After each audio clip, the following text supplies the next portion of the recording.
Shalom jemaat Tuhan, jumpa lagi dalam acara Light of Revival, renungan firman Tuhan yang akan menuntun kita di sepanjang hari ini. Firman Tuhan bagi kita terambil di dalam Lukas pasal yang kelima, ayat yang ke-15 hingga ayatnya yang ke-16. Tetapi kabar tentang Yesus makin jauh tersiar, dan datanglah orang banyak berbondong-bondong kepadanya untuk mendengar Dia dan untuk disembuhkan dari penyakit mereka. Akan tetapi ia mengundurkan diri ke tempat-tempat yang sunyi dan berdoa. Kesibukan menghambat waktu berdoamu? Jemaat Tuhan yang terkasih, Lukas pasal yang kelima ayat yang ke-12 hingga ayat yang ke-16 menceritakan tentang Yesus yang menyembuhkan seorang yang sakit kusta. Kisah ini juga dicatat di dalam Injil Markus dan Injil Matius.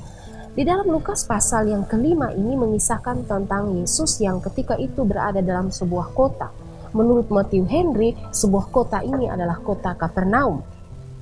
Di dalam kota Kapernaum ini datanglah seorang kusta kepada Yesus. Ia tersungkur di depan kaki Yesus dan memohon agar Yesus dapat menyembuhkannya. Akhirnya Yesus mengulurkan tangan, menjamah orang ini dan menyembuhkan dia dari sakit kustanya. Dan setelah itu Yesus melarang orang ini untuk menyampaikan berita ini atau menyebarkan berita ini kepada orang lain. Namun berita tentang Yesus yang menyembuhkan si kusta ini semakin tersiar di mana-mana dan akhirnya membawa orang banyak datang kepada Yesus untuk mendengarkan Dia dan untuk juga disembuhkan dari segala sakit penyakit mereka. Namun ketika orang banyak ini datang dan mencari Yesus, yang Yesus lakukan adalah Yesus mengundurkan diri dan pergi ke tempat-tempat yang sunyi untuk berdoa. Di dalam ayat yang ke-16 dikatakan, akan tetapi ia mengundurkan diri ke tempat-tempat yang sunyi dan berdoa. Jadi di sini kita bisa melihat bahwa Yesus meninggalkan kesibukan pelayanannya untuk waktu doanya. Yesus tidak menjadikan kesibukan pelayanannya ini untuk supaya dia tidak berdoa. William Hendriksen berkata, Yesus memberikan kita suatu teladan dengan tidak mengizinkan apapun untuk menghalangi saat doa rutinnya.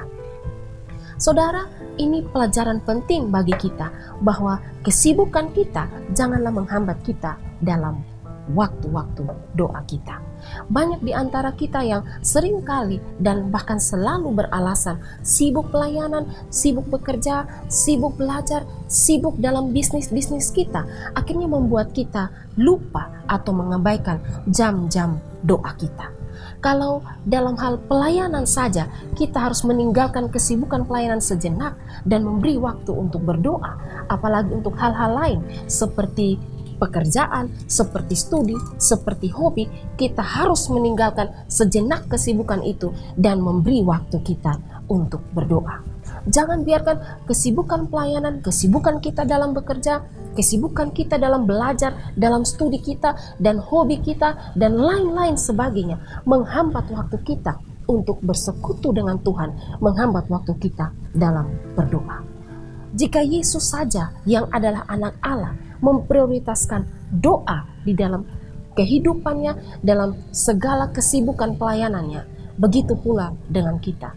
Jadikanlah waktu doa sebagai prioritas dalam hidup kita di tengah-tengah kesibukan pelayanan, kesibukan pekerjaan, kesibukan studi yang kita alami atau kita lakukan dalam kehidupan kita setiap harinya. Saudara, pertanyaannya bagi kita, adakah kesibukan kita, kesibukan pelayanan kita menghambat waktu doa kita, menghambat persekutuan kita dengan Allah? Kiranya firman Tuhan ini memberkati kita. Mari kita berdoa. Terima kasih Tuhan untuk firman Tuhan hari ini. Kami belajar untuk tidak menjadikan kesibukan pelayanan, pekerjaan, studi kami sebagai halangan, hambatan bagi kami untuk berdoa. Jadikanlah kami semua memprioritaskan doa dalam kehidupan kami. Terima kasih Tuhan Yesus. Amin. Jemaat Tuhan yang terkasih, mari jadikanlah firman Tuhan sebagai pelita dan terang bagi jalan hidup kita. Tuhan Yesus memberkati kita.